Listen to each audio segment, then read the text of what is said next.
সম্মানিত সুপ্রিয় দর্শক শ্রোতা দেশ ও প্রবাস থেকে যারা এই মুহূর্তে আমাদের সাথে সংযুক্ত আছেন, আমাদের ভিডিও দেখতেছেন অথবা শুনতেছেন, সবাইকে জানাই আন্তরিক প্রীতি ও শুভেচ্ছা।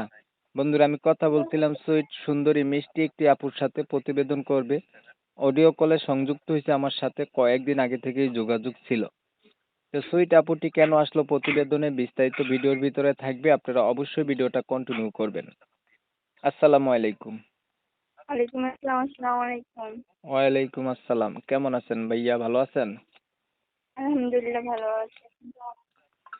ভালো আছেন, ভালো থাকবেন, ভালো থাকাই কামনা করছি। তবে আপনি প্রতিবেদনে কেন আসছেন একটু শুনতে চাচ্ছি, বলেন।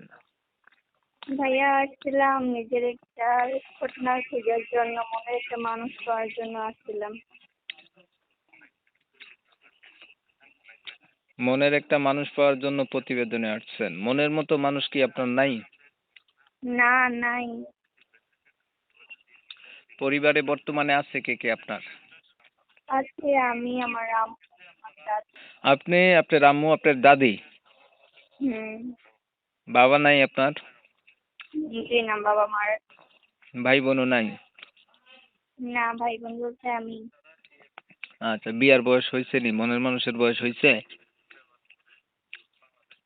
না হলে কি আর প্রতিবেদন করি? আপনার কাছে কি মনে হয়? কত বয়স আপনার? 16-17। 16-17? হুম। আগে আর কখনো প্রতিবেদন করছিলেন? জি না, জীবনের পর। জীবনের ফার্স্ট। কি করবেন মনের মানুষ পেলে? কেন বিয়ে করবো?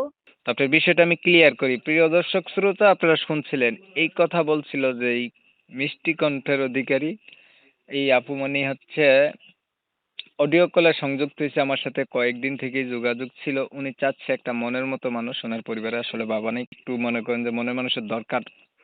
তার উদ্দেশ্য একটা মনের মতো মানুষ যদি পায়, প্রেম করবে, কথা বলবে, সময় সুযোগ হইলে বিয়ে করবে আর কি। তা আপনারা জানেন কমিউনিটি গাইডলাইনের কারণে আমরা এখন হচ্ছে ওনাদের নাম ঠিকানাগুলো নিতে পারি না, এর জন্য আন্তরিকভাবে দুঃখ প্রকাশ করছি। আপনারা পরবর্তীতে অবশ্যই ওনার নাম এবং উনি কোথায় থাকে জেনে নেবেন, বিস্তারিত কথা থাকছে। আচ্ছা, ধরেন আপনার একটা দায়িত্ব নিল, মানুষ পাইলেন, আপনি মনের মানুষ হইতে চাইলো, আপনার বিয়ে হয়নি, যদি বয়স্ক কোনো লোক বিয়ে করতে চায়, কি করবেন? আমার সাথে বয়স যাইতে হবে, যদি বেশি বয়স হয়ে যায় তো আমি বিয়ে করে লাভটা কি হবে? ঠিক আছে, ধন্যবাদ এর জন্য। এটা বুঝতে পারছেন, আপনার বয়সের সাথে যাইতে হবে। আপনি যেহেতু 17 বয়স, সেই ক্ষেত্রে ধরেন 28-30 হইলেও চলে, এর বেশি হইলে কিন্তু আবার হবে না আমার মতে, জি। তাই না? আচ্ছা আচ্ছা, তাহলে আপনি হচ্ছে বয়সের সাথে ম্যাচ করে একটা মানুষ চাচ্ছেন যে আপনার পাশে থাকবে, দায়িত্ব নেবে, পরবর্তীতে মনের সাথে মন মিল খেলে প্রেম করবেন, পরে বিয়ে করবেন, এই তো? হুম।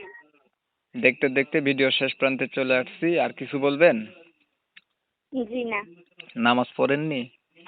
অবশ্যই। ঠিক আছে, তাহলে ধন্যবাদ আপনাকে সুন্দর করে কথাগুলো বলার জন্য।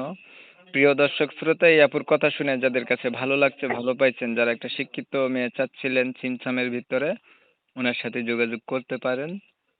যদি ভালো লাগে বিয়ে পর্যন্ত পৌঁছাইতে পারেন। আর আপনারা জানেন আমি এই রিলেটিভেরই ভিডিও দিই, ভিডিও যদি ভালো লাগে লাইক দিয়ে রাখতে পারেন, আরো ভিডিও নোটিফিকেশন যাবে। আর চ্যানেল ভালো লাগলে সাবস্ক্রাইব করে রাখবেন। অনেক সময় নিয়ে আপনাদের মূল্যবান সময় নষ্ট কইরা, ধৈর্য ধরে, কষ্ট করে আমার সাথে থাইকে আমার এমএসকে টিভির ভিডিও দেখছেন, এর জন্য প্রত্যেককে জানাই এমএসকে টিভির পক্ষ থেকে অসংখ্য ধন্যবাদ। সবাই ভালো থাকবেন, সুস্থ থাকবেন, আল্লাহ হাফেজ।